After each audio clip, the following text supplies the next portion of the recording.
আমাদের আদা গাছগুলো কিন্তু বেশ ভালো হয়েছে এই দিকের যে গাছগুলো, আর এই দিকের গাছগুলো আমাদের খুব একটা বেশি ভালো হয় না।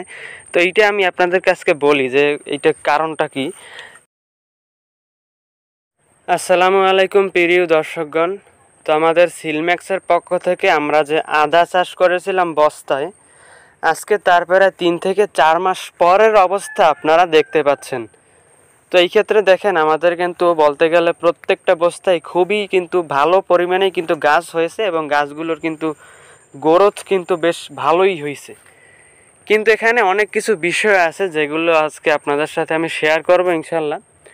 তো মূলত হয়েছে কি, এই যে গত 3 থেকে 4 মাসে আমাদের আদা গাছগুলো লাগানোর পরে মূলত আমরা আসলে ওইভাবে কোনো ধরনের যত্ন করতেই পারি নাই।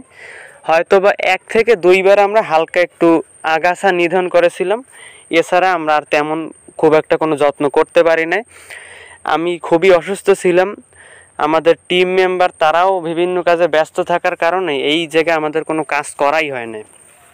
তো সব মিলিয়ে দেখেন আমাদের তারপরেও কিন্তু আলহামদুলিল্লাহ আমাদের আদা গাছগুলো কিন্তু বেশ ভালো হয়েছে এই দিকের যে গাছগুলো, আর এই দিকের গাছগুলো আমাদের খুব একটা বেশি ভালো হয় না।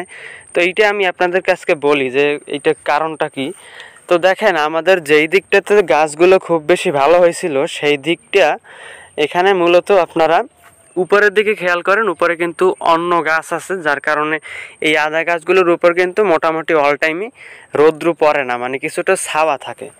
আর এই দিকের অঞ্চলের এইখানের জিনিসটা দেখেন, এখানে কিন্তু পুরোপুরি একদম উপরে বলতে গেলে ফাঁকাই, তো একদম পুরো ডাইরেক্ট সানলাইট পড়ে। তো আসলে আদা গাছগুলো বড় হওয়ার জন্য মূলত ডাইরেক্ট সানলাইট দেওয়ার প্রয়োজন নেই, এগুলো ছাওয়া জায়গাতে বেশি ভালো হয়। তো এই কারণে মূলত আমাদের এই ছাওয়া জায়গার অঞ্চলের গাছগুলো কিন্তু বেশ সুন্দর হয়েছে এবং গ্রোথও ভালো। কিন্তু ওই দিকের গাছগুলো বেশিরভাগই হলুদ হয়ে গেছে, অনেক গাছগুলো মারাও গেছে। তো এই আর কি হয়েছে। তো সব মিলিয়ে এখন মোটামুটি আমাদের কি বলার, আর কোনো ওইভাবে কোনো যত্নও করতে পারি না গাছগুলোর। তো আলহামদুলিল্লাহ আমরা যতটা চেয়েছিলাম হয়তো ততটা না পেলেও আমাদের গাছগুলো যত্নহীন অবস্থায়ও বেশ ভালোই আছে আলহামদুলিল্লাহ। আপনারা সবাই দোয়া করবেন যেন এই বাদ বাকি যে গাছগুলো আছে এগুলোর জন্য আমরা কিছুটা হলেও যেন যত্ন করে, অন্তত যেন আমাদের মূলধন যেইটা আমরা ব্যয় করছিলাম সেইটা যেন আমরা তুলতে পারি, সেজন্য আপনারা অবশ্যই দোয়া করবেন।